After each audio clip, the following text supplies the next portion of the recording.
এমন বিপদ এলো যে শেষ পর্যন্ত মাল্টিভার্সের হিরোদের যেতে হলো ইনফিনিটি আল্ট্রনের কাছে। সাক্ষাৎ হলো কিছু নতুন সুপারহিরোর সাথে, কিছু নতুন ভ্যারিয়েন্টের সাথে। গত এপিসোডে এমিনেন্স ওয়াচারের উপর আক্রমণ করলো আর সে ফিফথ ডাইমেনশনাল গ্লাস গিয়ে মাল্টিভার্সে পড়লো। আর আজকের কাহিনী সেখান থেকে শুরু হয়। এই এপিসোডের নাম what if the watcher disappeared. আর আমিও হাজির হয়েছি সেটারই এক্সপ্লেন নিয়ে। এর আগে সবকটি এপিসোডে এক্সপ্লেন চ্যানেলে আছে, তো অবশ্যই সেগুলো দেখে নেবেন। আর এইদিকে চলুন শুরু করি আজকের এই নতুন এপিসোডটি। এপিসোডের শুরুতেই দেখা যায় জ্যান্ডার প্ল্যানেটে এক ক্রিচার অ্যাটাক করে দিয়েছে। এই ক্রিচারটি হচ্ছে এক ইন্টারডাইমেনশনাল ইউনিভার্স ইটার। এই ইউনিভার্সের নোভা প্রাইম হচ্ছে নেবুলা, আর এটি হোয়াট ইফ সিজন 2তে দেখানো সেই নেবুলার এপিসোডের ইউনিভার্স, যেখানে নেবুলা নোভা প্রাইমকে হারায় নিজের টিম তৈরি করে আর তার টিমে গ্রুট কর্গ বাকিরে ছিল। সেই ইউনিভার্সে ঘটছে এটা। তখন সেখানে ক্যাপ্টেন কার্টার এসে উপস্থিত হয়। সে যে ডিভাইসের সাহায্যে এখানে এসেছে সেটা অনেকটা অ্যান্টম্যান অ্যান্ড দ্য ওয়াস্প কোয়ান্টামেনিয়াম মুভিতে দেখানো ক্যাংয়ের টাইম চেয়ারের মতন। ক্যাপ্টেন কার্টার এসেছে তাদের সাহায্য করতে। কার্টারের সাথে তার সাথীরাও এসেছে। সাথী বলতে বার্ডি দ্য ডাক, যে ফ্যালকানের মতন উড়তে পারে, লেজার বিম দিয়ে অ্যাটাক করতে পারে। এ হচ্ছে হাওয়ার্ড দ্য ডাক আর ডার্সি লুইসের মেয়ে, যেমনটা আমরা আগের সেই ডিমের এপিসোডে দেখেছিলাম। এই সেই বাচ্চাটি যে এখন বড় হয়ে গেছে। সাথে সাথে কাহরি আছে তার টিমে, এমনকি গডেস অফ থান্ডার স্ট্রমও। কাহরিকে তো আপনারা চেনেনই, সিজন 2তে তার বড় ভূমিকা ছিল। আর এই স্ট্রম হচ্ছে আসলে এক্সম্যান 97-এর, কিন্তু অন্য ইউনিভার্সের। মানে এক্সম্যান 97-এ দেখানো স্ট্রমের ভেরিয়েন্ট, যে কিনা একজন অ্যাসগার্ডিয়ান। তারা চারজন মিলে সেই ক্রিচারের সাথে লড়াই করে আর তাকে মেরে ফেলে আর ইউনিভার্সকে বাঁচিয়ে নেয়। সেই ক্রিচারকে মেরে তারা নেবুলা ও বাকিদের সামনে আসতেই তাদের কাছে এসে পড়ে সেই গ্লাসের টুকরোগুলো, যেগুলো গত এপিসোডে ওয়াচারকে মারার সময় মাল্টিভার্সে ছড়িয়ে গেছিল। সেই 3টে টুকরো দেখে ক্যাপ্টেন কার্টার বুঝতে পারে যে ওয়াচার বিপদে আছে। এরপর ইন্ট্রো দেয় এমিনেন্স, যার কাজ হচ্ছে ওয়াচার্সদের দেখা যে তারা কি করছে। আর যেহেতু তারা গত এপিসোডে ওয়াচারের কাছে গিয়ে তার উপর আক্রমণ করেছিল, তাই এখন আর কাহিনী দেখানোর জন্য ওয়াচার নেই। এমিনেন্সরা ওয়াচারকে বন্দি করেছে আর তারা ক্যাপ্টেন কার্টারের জীবনী দেখছিল, যে সে কে কি করেছিল, সে কি করছে, তার নেক্সট ইভেন্ট কি, এই সব কিছু। আর তারা ওয়াচারকে বলে, তুমি যদি ক্যাপ্টেন কার্টারের কাহিনীতেও ইন্টারফেয়ার না করতে, তাহলে আজ ক্যাপ্টেন কার্টার মাল্টিভার্সে ঘুরে ঘুরে যা করে বেড়াচ্ছে সেটা সে করতে পারতো না। তার কাহিনী আলাদা হতো। এবং এখন হতে পারে সে নিজের টিমের সাথে তোমাকে খুঁজতে আসবে, আর তাই তখন আমরা তাকে অবশ্যই আটকাবো। ওয়াচার তাদের বলে, কিন্তু তোমরাও তো শপথ নিয়েছিলে যে তোমরাও ইন্টারফেয়ার করবে না। তখন তারা বলে যে হ্যাঁ, আমরা ইন্টারফেয়ার করব না এমন শপথ নিয়েছিলাম। সাথে সাথে এমনও শপথ নিয়েছিলাম যে যাই হয়ে যাক না কেন, আমরা আমাদের নিয়ম ডিসিপ্লিনকে সঠিক রাখবো, আর সেটা করতে আমাদের যাই করতে হোক আমরা করব।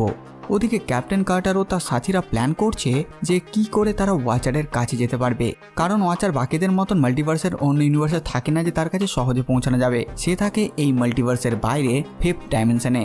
এরপর তারা সবাই মিলে বার্ডি সাহায্য করে সেই টাইম চেয়ারটিকে আরও আপগ্রেড করার জন্য। যখন তাদের এই কাজ শেষ হয়, তারা ফিফথ ডাইমেনশনে যাওয়ার জন্য প্রস্তুত হয়। এরপর সে ফিফথ ডাইমেনশনে 3টি গ্লাসের মধ্যে একটি গ্লাস ব্যবহার করে সেই চেয়ারে, কিন্তু তারা অসফল হয়। সেই গ্লাসটি ভেঙে যায়, কিন্তু তারা পৌঁছাতে পারে না সেখানে। এখন তাদের কাছে আর মাত্র 2টি গ্লাস আছে।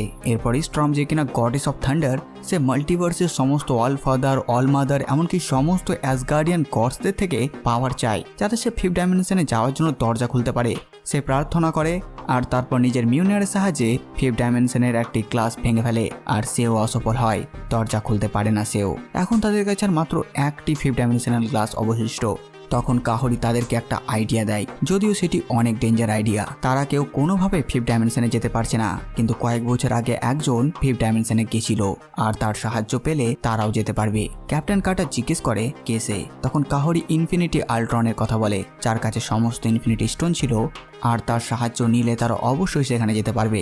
বাডি বলে তারা যদি কোনো রকমে ইনফিনিটি আল্ট্রনকে কিছুক্ষণের জন্য শান্ত করতে পারে, তাহলে সে তার প্রোগ্রাম বদলে তাকে তাদের টিমে করে নিতে পারবে। আর তখন আল্ট্রন তাদের সাহায্য খুব সহজেই করবে। আর যখন তাদের কাজ হয়ে যাবে, তখন তারা তাকে ছেড়ে দেবে, আর তখন সে আর ইভিল থাকবে না, সে ভালো হয়ে যাবে। স্ট্রম বলে তাহলে তাদের সেরকমই এক আল্ট্রন ভেরিয়েন্টকে খুঁজতে হবে, আর যদি সে বাড়াবাড়ি করে তাহলে তারা যে রিসেট চার্জেস চুরি করেছিল টিভিএ থেকে, সেগুলো ব্যবহার করে আল্ট্রনকে প্রুন করে দিতে পারবে। রিসেট চার্জেস বলতে বন্ধুরা সে প্রুন স্টিক। এর মানে এরা কোনো এক সময় টিভিএতে গিয়ে সেখানকার টেক চুরি করে এনেছে। কিন্তু আল্ট্রনের কাছে যাওয়া এটা অনেক বড় রিস্কি কাজ। এটা করলে হয়তো তারা সফল হবে, নইলে ইউনিভার্সই শেষ হয়ে যাবে। কিন্তু তার বন্ধু ওয়াচারকে বাঁচাতে তো হবেই। তাই তারা ঠিক করে যে আল্ট্রনের প্ল্যানটিকেই তারা কাজে লাগাবে। কিছুক্ষণ পর ক্যাপ্টেন কার্টারকে একাই দেখে তার কাছে স্ট্রম যায় আর কথা বলে আর বুঝতে পারে আল্ট্রন বেঁচে যাবে। এটা জেনে ক্যাপ্টেনের বেশি ভয় হচ্ছে না, এর ভয় হচ্ছে কারণ আল্ট্রন অনেককে মেরে ফেলেছিল আর তাই সে চায় না তার বন্ধুরা মারা যাক। অপরদিকে একটা ইউনিভার্সে আল্ট্রন থ্যানোসকে মেরে তার ইনফিনিটি স্টোনগুলো নিয়ে নেয়। তারপর সে হয়ে যায় ইনফিনিটি আল্ট্রন। তারপর সে এক এক করে পুরো ইউনিভার্সে ধ্বংসলীলা চালায়, সবকিছু শেষ করে দেয়। একটি মাত্র প্রাণ অবশিষ্ট থাকে না আর। তখন সেখানে ক্যাপ্টেন কার্টার এসে উপস্থিত হয় তার টাইম চেয়ারে করে। তাকে দেখে ইনফিনিটি আল্ট্রন অবাক, এটা কি করে হতে পারে, সে কি করে বেঁচে আছে, সে তো সবাইকেই মেরে ফেলেছে। ক্যাপ্টেন কার্টার ইনফিনিটি আল্ট্রনের কাছে সাহায্য চায়। তখন ওদিকে হাওয়ার্ড ডাক আর ডার্সি তাদের মেয়ে বার্ডির সাথে ফোনে কথা বলে। তাদের সাথে কথা বলার পর বার্ডি ও বাকিরা জানতে পারে সেই একটি মাত্র 5th ডাইমেনশনাল গ্লাস বা সেই 5th ডাইমেনশনাল পড সেটি নেই। তখন তারা বুঝতে পারে এটা নিয়ে নিশ্চয়ই ক্যাপ্টেন কার্টার ইনফিনিটি আল্ট্রনের কাছে গেছে। এরপর তারাও গিয়ে সেই ইউনিভার্সে পৌঁছায় আর তারা দেখে ক্যাপ্টেন কার্টারের শিল্ড ভেঙে পড়ে আছে। কাহরি সেটা তোলে আর সে দুঃখিত কারণ ক্যাপ্টেন কার্টারকে একাই আসা উচিত হয়নি। তার কথা শেষ হওয়ার আগে ইনফিনিটি আল্ট্রনের আওয়াজ আসে, সে বলে চলে গেছে। বার্ডি ও স্টর্ম অবাক, ইনফিনিটি আল্ট্রন বলে সে চলে গেছে। যা শুনে তারা তিনজন একসাথে ইনফিনিটি আল্ট্রনকে মারতে শুরু করে। আল্ট্রন তাদের অ্যাটাকে ডিফেন্ড করে আর তাদের থামতে বলে, তার কথা শুনতে বলে, কিন্তু তারা কোনো কথা না শুনেই অ্যাটাক করেই চলে। তখন ইনফিনিটি আল্ট্রন রেগে গিয়ে টাইম স্টোনের সাহায্যে তাদের আটকে দেয় আর বলে তোমরা তো জানোই আমি তোমাদের সবাইকে আঙুলের সাহায্যে মেরে ফেলতে পারি, কিন্তু আমি চাই না সেটা করতে। তারপর তাদেরকে সে ছেড়ে দেয়। কাহরি ক্যাপ্টেন কার্টারের ব্যাপারে জিজ্ঞেস করে। আল্ট্রন বলে সে অনেকে হত্যা করেছে কিন্তু তোমাদের বন্ধুকে হত্যা সে করেনি, সে মারা যায়নি, তাকে নিয়ে গেছে তারা যারা আমাদের থেকে ওপরে থাকে। আসলে এমিনেন্স এসেছিল আর সে ক্যাপ্টেন কার্টারের ওপর আক্রমণ করে আর তার শিল্ড ভেঙে ফেলে আর তাকে সাথে করে নিয়ে যায়। আল্ট্রন তাকে আটকাতে গেলে আল্ট্রনকে অন্য জায়গায় টেলিপোর্ট করে দেয়। কাহরি ও বাকিরা অবাক, তাহলে আরও অচার আছে। এছাড়া পুরো ইউনিভার্স ধ্বংস করে আল্ট্রন বুঝতে পারে শান্তি স্থাপন করার জন্য সে যেটা করেছে সেটা সঠিক পথ ছিল না। সে ভেবেছিল মানুষেরা যুদ্ধ করত, তাই যুদ্ধ থামাতে যদি সমস্ত মানুষদেরই মেরে ফেলি তাহলেই শান্তি ফিরে আসবে, কিন্তু সেটা না। আল্ট্রন বুঝতে পারে সবাইকে জীবিত রেখেই শান্তি স্থাপনা করতে হবে। এরপর আল্ট্রন তার কাছে থাকা সেই একটি মাত্র 5th ডাইমেনশনাল গ্লাস যেটা সে ক্যাপ্টেন কার্টারের কাছ থেকে পেয়েছিল সেটাকে ভেঙে তার এনার্জি নিজের মধ্যে অ্যাবজর্ব করে নেয়। আর এখন সে 5th ডাইমেনশনাল বিং এর মতন সব কিছুই দেখতে পাচ্ছে আর বলে চলো তোমাদের বন্ধুদের বাঁচানো হোক। এরপর আল্ট্রন নিজের পাওয়ার ব্যবহার করে তাদের শিপ সহ তাদের তিনজনকে সাথে করে নিয়ে বেরিয়ে পড়ে 5th ডাইমেনশনের উদ্দেশ্যে। আর এখানেই এই এপিসোডটি শেষ হয়ে যায়। আর মাত্র একটি এপিসোড বাকি আছে যেটা আগামীকাল আসবে। আর এই পুরো হোয়াট ইফ সিজন 3 বা এই পুরো হোয়াট ইফ সিরিজটি শেষ হয়ে যাবে। তো বাস বন্ধুরা, এই ভিডিও এতটুকুই। আপনারা কমেন্ট করে জানান ভিডিও আপনাদের কেমন লাগলো।